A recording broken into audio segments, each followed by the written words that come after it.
Hello friends, आज के video में हम बात करेंगे shortest remaining time first scheduling algorithm की। ये एल्गोरिदम कैसे काम करती है वो हम अच्छे से देखेंगे और जैसे हमने लास्ट वीडियोस में विद क्वेश्चंस प्रैक्टिस की है वैसे ही हम इसे भी क्लियर करेंगे। अगर आप चैनल पे नए हैं तो चैनल को सब्सक्राइब ज़रूर कर लें और बेल आइकन को भी प्रेस करें ताकि लेटेस्ट वीडियो के अपडेट आपको टाइम से मिल जाए। तो सबसे पहली बात जो हमें यहाँ पे ध्यान रखनी है, जिस तरह से शॉर्टेस्ट जो फर्स्ट काम करती थी उसके कुछ ड्रॉबैक हमने देखे थे। वो प्रिमिटिव नहीं थी। शॉर्टेस्ट जो फर्स्ट जो है वो स्टारवेशन से अफेक्टेड रहती थी और साथ में उसे हम प्रीएम्प्ट नहीं कर सकते थे। ये कुछ उसके ड्रॉबैक थे। उसी को थोड़ा एडवांस वर्जन कहें या जो भी बोलें, या हम ये बोलें कि शॉर्टेस्ट जो फर्स्ट को यदि प्रीएम्प्ट करना अलाउड कर दें तो वो कैसा बिहेव करेगी, वो शॉर्टेस्ट रिमेनिंग टाइम फर्स्ट की तरह बिहेव करने लग जाएगी। इसका शॉर्ट फॉर्म क्या होता है? इसे बोला भी जाता है SRTF शेड्यूलिंग एल्गोरिदम।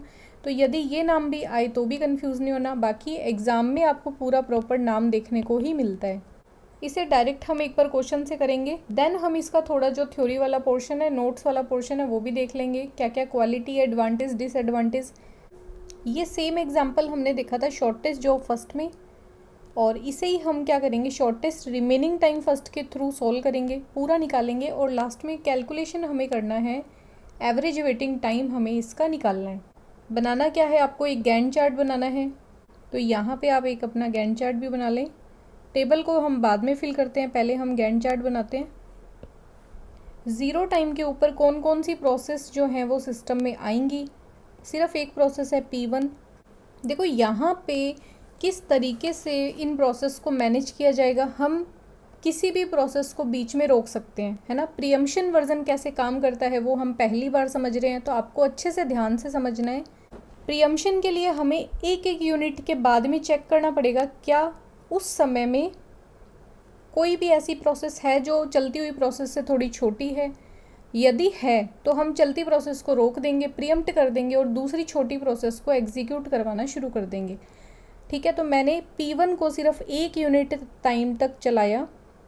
एक यूनिट पे आके मैंने P1 को एक बार प्रीएम्प्ट कर दिया। एक बार आप मुझे बताओ कौन कौन सी प्रोसेस सिस्टम में आ चुकी है, P1 और P2, दोनों में से छोटी कौन सी है? तो जिसका बस टाइम सबसे कम है वो है P2। P2 को सिर्फ 2 यूनिट ही CPU चाहिए। मैं P1 से जो है P1 को तो प्रीएम्प्ट कर दूंगी और P2 को इस समय पे दे दूंगी प्रोसेसर। ठीक है, CPU मिल गया किसको? P2 को। अब CPU के ऊपर इसने काम करना शुरू किया, बट हमें क्या चेक करना है, एक एक यूनिट के बाद देखना है क्या सिस्टम में कोई और छोटी प्रोसेस भी अभी है। मैंने सिर्फ एक यूनिट तक इसको चलाया। एक यूनिट चलाने के बाद 2 पर सिस्टम में आई है, P2 और P3, और P2 एक यूनिट चल चुकी है, तो वो कितनी रिमेनिंग रह गई? एक रिमेनिंग बाकी है। एक उसने अपना टाइम एग्जीक्यूट कर लिया यहाँ पे। अभी 2 यूनिट पे सिर्फ P1, P2 और P3 तीनों प्रोसेस सिस्टम में हैं, बट सबसे छोटी कौन सी है? सबसे छोटी है P2। तो हम P2 को प्रीएम्प्ट नहीं करेंगे, हम P2 को चलने देंगे, वो 3 तक जाएगा। एक यूनिट और चलते ही P2 जो है वो कंप्लीट हो चुकी है। इसका टाइम आप यहाँ पे 0 कर देना। अब 3 पर आने के बाद सिस्टम में सारी प्रोसेस आ चुकी हैं जिसमें P2 हमने कंप्लीट कर दी। बची हुई प्रोसेस में सबसे छोटी कौन सी है? तो बस टाइम सबसे कम है P4 का। हम इस बार CPU एलोकेट करेंगे P4 को। P4 को कितने देर तक CPU चाहिए? सिर्फ एक यूनिट तक, तो वो 4 तक चलेगा। ये भी अपनी कंप्लीट कर चुकी है पूरा एग्जीक्यूशन, तो इसको 0 कर देंगे, सिस्टम से इसको बाहर निकाल देंगे। इन दोनों में सबसे छोटी कौन सी है? P3। P3 को वापस से CPU मिलेगा, 3 यूनिट तक वो अपना काम पूरा करेगा, ये भी 0 हो जाएगी। और 0 होने के बाद लास्ट में आप देखोगे कि जो सबसे बड़ी प्रोसेस थी उसे अब जो है वो सिस्टम में समय मिलेगा। ठीक है, CPU का समय अब मिलेगा। रिमेनिंग कितने बचे थे इसके? 19 यूनिट। तो 19 यूनिट तक ये अपना काम पूरा करेगी। टोटल मिला के 26 जब तक आ जाएंगे तब तक ये अपना काम पूरा करती रहेगी, और यहाँ पे ये पूरी की पूरी प्रोसेस जो है वो एग्जीक्यूट हो चुकी हैं। ठीक है, इस तरीके से ही आपको ये कैलकुलेशन पूरी करनी है।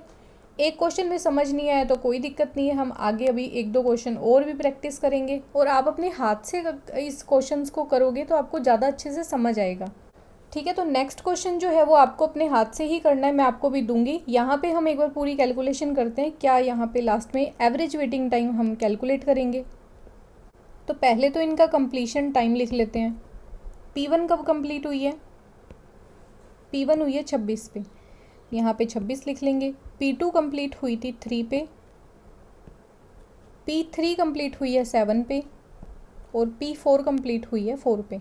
इसके बाद हम कैलकुलेट करते हैं टर्न अराउंड टाइम, और टर्न अराउंड टाइम के बाद में हम कंप्लीट करेंगे वेटिंग टाइम के साथ में हमारी टेबल को पूरा। टर्न अराउंड टाइम क्या होता है, completion time minus arrival time. तो 26 में से 0 माइनस कर दो 26, 3 में से 1 माइनस करेंगे तो क्या बचेगा 2, 7 में से 2 माइनस करोगे 5, 4 में से 3 माइनस करोगे 1। अब इसका वेटिंग टाइम देखेंगे हम, तो 26 में से जब बर्स्ट टाइम को माइनस करोगे तो हमें मिलेगा वेटिंग टाइम 6 यूनिट। 2 में से 2 को माइनस करोगे 0, 5 में से 3 को माइनस करोगे 2 और 1 में से 1 को माइनस करोगे तो 0। यहाँ पे आप डिफरेंस देखो, कल हमने जब वेटिंग टाइम कैलकुलेट किया था तो काफ़ी ज़्यादा था, बट आज अगर हम शॉर्टेस्ट रिमेनिंग टाइम फर्स्ट के थ्रू अगर हम कोई भी प्रोसेस की शेड्यूलिंग करते हैं तो एवरेज वेटिंग टाइम बहुत ही ज़्यादा कम हो जाता है। टोटल मिला के यहाँ पे कितने हैं 8, डिवाइड करेंगे टोटल नंबर ऑफ प्रोसेस 4 से, तो एवरेज वेटिंग टाइम कैलकुलेट होके आएगा 2। तो ये आप कल वाले क्वेश्चन से कंपेयर करना, कल कितना था और आज कितना आया। आज बहुत ज़्यादा कम आया है, और सबसे कम एवरेज वेटिंग टाइम कौन सी शेड्यूलिंग एल्गोरिदम का होता है, तो वो होता है शॉर्टेस्ट रिमेनिंग टाइम फर्स्ट का। ये चीज़ हम बाद में लिख भी लेंगे। अभी हम एक और क्वेश्चन प्रैक्टिस करते हैं। ये आपका सेकंड नंबर क्वेश्चन है, और मैं आपको यही बोलूँगी आप रफ कॉपी पे पहले आप इसे खुद करो, देन आप बाद में सॉल्यूशन को मैच करना। यहाँ पे 5 प्रोसेस हैं, हमें एवरेज वेटिंग टाइम निकालना है, और पांचों प्रोसेस का अराइवल टाइम और बर्स्ट टाइम हमें दे रखा है। बनाना क्या है, हमें सबसे पहले गैंट चार्ट बनाना है। टाइम 0 के ऊपर कौन सी प्रोसेस सिस्टम में आएगी। ठीक है, तो प्रोसेस आएगी P4। P4 को हम CPU एलोकेट कर देंगे। 1 यूनिट के बाद में आपको चेक करना है क्या सिस्टम में कोई छोटी प्रोसेस है, अगर है तो हम उसको CPU एलोकेट कर देंगे, चलती प्रोसेस को बीच में प्रीएम्प्ट कर देंगे, रोक देंगे। P4 1 यूनिट तक चली, 1 यूनिट पे कौन कौन सी प्रोसेस आई हुई हैं, P3 और P4। दोनों में बस टाइम किसका कम है, P4 का, तो हम P4 को बीच में प्रीएम्प्ट नहीं करेंगे, उसको चलने देंगे। P4 चलेगी, 1 यूनिट और चला के चेक करेंगे, 2 तक चलाई, 2 तक चलाने के बाद चेक करेंगे सिस्टम में। अब अगली प्रोसेस आई है P1, P4 से तो बड़ी है क्योंकि P4 1 यूनिट चल चुकी है और 2 यूनिट इसको CPU अभी और चाहिए, बट P1 को चाहिए 6 यूनिट तक CPU। तो P4 को हम इस बार रोकेंगे नहीं और P4 को हम कंप्लीट कर देंगे। 3 यूनिट तक P4 जो है वो सिस्टम से बाहर चली जाएगी। ये पूरी हो चुकी है। 3 यूनिट तक सिस्टम में कौन कौन सी प्रोसेस आ गई, तो P4, P1 और P3। अभी सिस्टम में 2 प्रोसेस नहीं आई क्योंकि P2 का अराइवल टाइम 5 है और P5 का अराइवल टाइम 4 है। हम CPU किसे देंगे, इन दोनों में देखो किसका बर्स्ट टाइम कम है, तो P1 का। P1 को हम CPU दे देंगे। P1 को जब हम CPU देंगे 1 यूनिट तक चलाएंगे और चेक करेंगे क्या सिस्टम में कोई छोटी प्रोसेस है। देखो 4 पे आने के बाद में सिस्टम में P5 भी आ चुकी है और P1 को हमने अभी तक 1 यूनिट चलाया है, तो P1 6 से हट के हो जाएगी 5। 5 और 4 में कौन सी छोटी है, तो P5 जो है उसको कम CPU का टाइम चाहिए। हम P1 को प्रीएम्प्ट करेंगे और CPU जो है वो P5 को दे देंगे। यहाँ पे हम P5 को CPU दे देंगे, 1 यूनिट तक P5 को चलाएंगे, चेक करेंगे क्या कोई छोटी प्रोसेस सिस्टम में आई। यहाँ पे आप देखोगे कि P5 मतलब जब टाइमलाइन पे 5 होगा तो सिस्टम में P2 भी आ चुकी होगी और P2 का जो टाइम है, देखो यहाँ पे P5 को हमने अभी 1 यूनिट चलाया है तो ये 4 से हट के हो जाएगा 3। इसको अब 3 यूनिट की रिक्वायरमेंट और है, बट सिस्टम में कौन सी आ गई, P2। दोनों में कम टाइम किसको चाहिए, CPU का, तो P2 को चाहिए, इसलिए हम P5 को प्रीएम्प्ट कर देंगे और उसको चलते हुए को रोक देंगे। प्रोसेसर या CPU दे देंगे हम P2 को, P2 चलना शुरू कर देगी। अब सबसे छोटी प्रोसेस आप देखो कौन सी है, तो P2 ही होगी। वो अभी हाल फिलहाल में जितनी भी प्रोसेस सिस्टम में है उनमें सबसे छोटी है।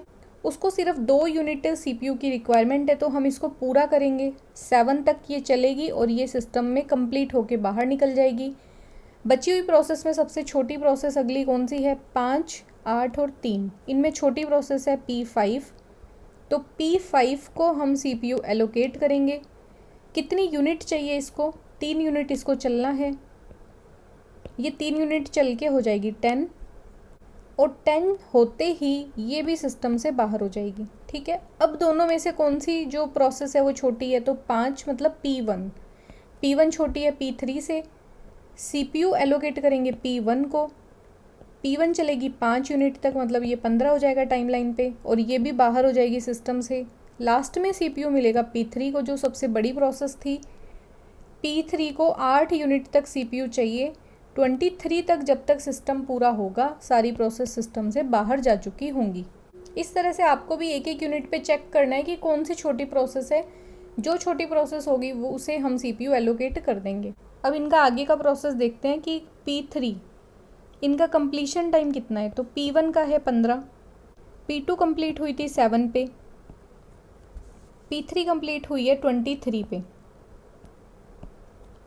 P4 जो है वो कंप्लीट हुई है 3 पे, P5 कंप्लीट हुई है 10 पे। टर्न अराउंड टाइम निकालेंगे, completion time minus arrival time. 15 में से 2 गए 13, 7 में से 5 गए 2, 23 में से 1 गया 22, 3 में से 0 गया तो 3, 10 में से 4 गई तो 6। Waiting time, turn around time में से बस टाइम को माइनस कर देंगे। 13 में से 6 गए 7, 2 में से 2 गया 0, 22 में से 8 गए 14, 3 में से 3 गए 0, 6 में से 4 गए 2। एवरेज वेटिंग टाइम कैलकुलेट करना है, तो इनको आप जोड़ दो। 14 और 17, 14 और 7 हो गए 21, 21 और 2 23, 23 को डिवाइड कर दो टोटल नंबर ऑफ प्रोसेस से, तो वो है 5, 5 चौके 20, 5 छिक्का 30, 4.6 इसका हो जाएगा एवरेज वेटिंग टाइम। ठीक है, इस तरीके से आपको ये क्वेश्चंस करने हैं।